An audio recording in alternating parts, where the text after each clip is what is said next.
Thank you for coming out today. It's let me just say it's great to be back in Lewistown. We have a little bit of activity back in Helena right now, so it's really nice to get out of the bubble for a little while and get back to Montana. I ran for office for two reasons. One, to create more good-paying jobs so our kids don't have to leave, and secondly, protect our way of life here in Montana. And that's what we've been working on. And I'm really pleased to have Steve Moody with me from the John Deere dealership here in town. He's going to make some comments here in a minute about some of the stuff we're working on. We're really committed to helping businesses prosper here. That's how we're going to create more jobs. It's when the private sector prospers, we create good jobs. And one way we're going to do that is with tax relief. So that's been a real focus in this legislative session. We put forward a tax relief package that's the largest in the state history. We're going to give $1 billion back to Montanans. And here's the bottom line. Montanans overpaid their taxes. We need to give it back. It's coming in a couple of forms.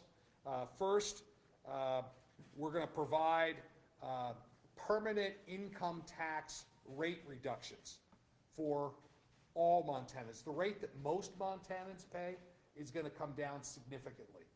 We're going to go from, when I came into office, it was 6.9%, and when we're done this legislative session, we will be at 5.9%, and that's a down payment on what we're going to do next session. So my commitment is, as our economy grows, we're going to take the surplus and put it back into permanent rate reductions.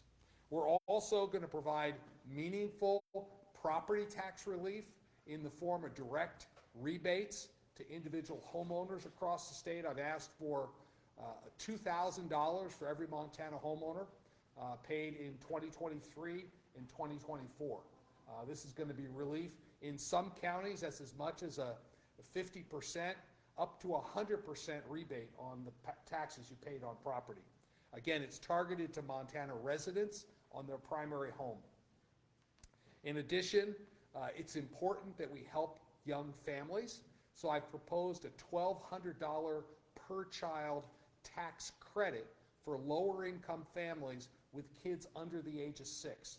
So they can spend that money how they choose for child care or to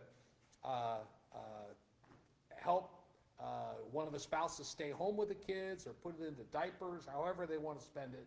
I think it's best if individual Montanans decide how to spend the money. We also have proposed to expand the exemption for business equipment tax. I think this is one of the most regressive taxes we have. When I came into office, the exemption for business equipment tax was $100,000. Last session, we moved it up to $300,000. In this session, we're proposing moving the exemption on business equipment tax to $1 million for every small business, ranch, and farm in the state. Taken together, when we do this, we will take 5,000 small businesses off the business equipment tax rolls. And that's why Steve's here, and if you don't mind making a couple of comments about what that's going to mean for you and your customers. Absolutely, thank you. Like I said, I'm Steve Moody with Frontline Ag. We're a John Deere dealership in central Montana. And the business tax exemption raising from $300,000 to $1 million would obviously leave a lot of businesses and especially ag producers with more money at the end of the year, so that they could so choose how to invest in additional equipment, training people, creating more jobs, or back in the communities to the organizations that they want to support in the method that they choose. Thanks, Steve. A couple more things, then we'll open it up just for discussion. So taken together, these tax reforms will be the largest tax relief in the history of the state, $1 billion all in. So if you want tax relief, I would encourage you to call your legislators, because the bills aren't on my desk yet. So I'd love to have your help to do that. And Ross, maybe you can call your dad, I don't know.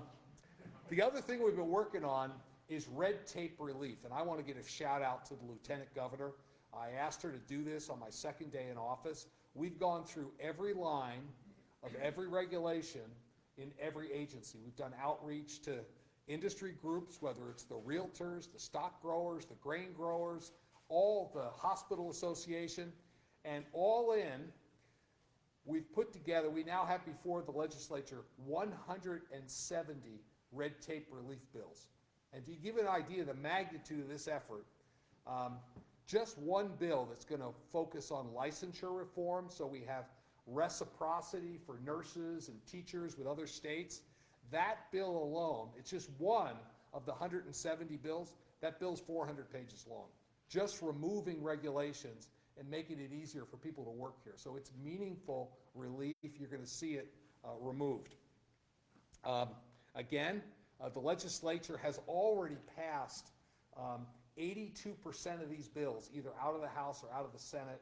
I think 35 of them are on my desk already. So I'm really encouraged by the progress we've been making on red tape relief. And the last thing I want to comment on is just our housing supply. It's an issue that's in every community across the state. I really think it's the biggest issue that working families face is the affordability of housing. We've been really active there. Last summer, I put a bipartisan commission together that had nonprofits, county commissioners, mayors, state officials, private sector folks from the home building industry, and they did a great job. They gave us a whole list of things to work on, and now we're enacting those. First, we're streamlining permitting. When I came into office, the subdivision permit applications, we had almost 500 that were backlogged, that were overdue.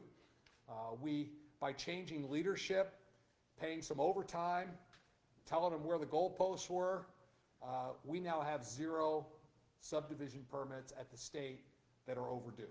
So that's real progress, because if you can't get a permit, you can't stick a shovel in the ground. That's number one. Secondly, we've been reforming zoning to make it easier to add a higher density and more affordable housing.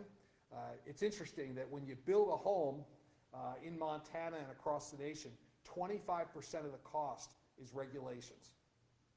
25% of the home is regulations. That's why we're so focused on red tape relief. And then the last thing we're doing related to affordable housing, in my budget I proposed there were no programs for local water and sewer infrastructure for new water and sewer. All the existing programs, the low interest loan programs for local communities like Lewistown or other communities across the state, only would pay to replace aging water and sewer. Well, when you have a growing community, you have to put a new subdivision in, you need a way to afford that. And if you don't have a program for low interest loans, the burden goes on the developer and it's added to the cost of the house.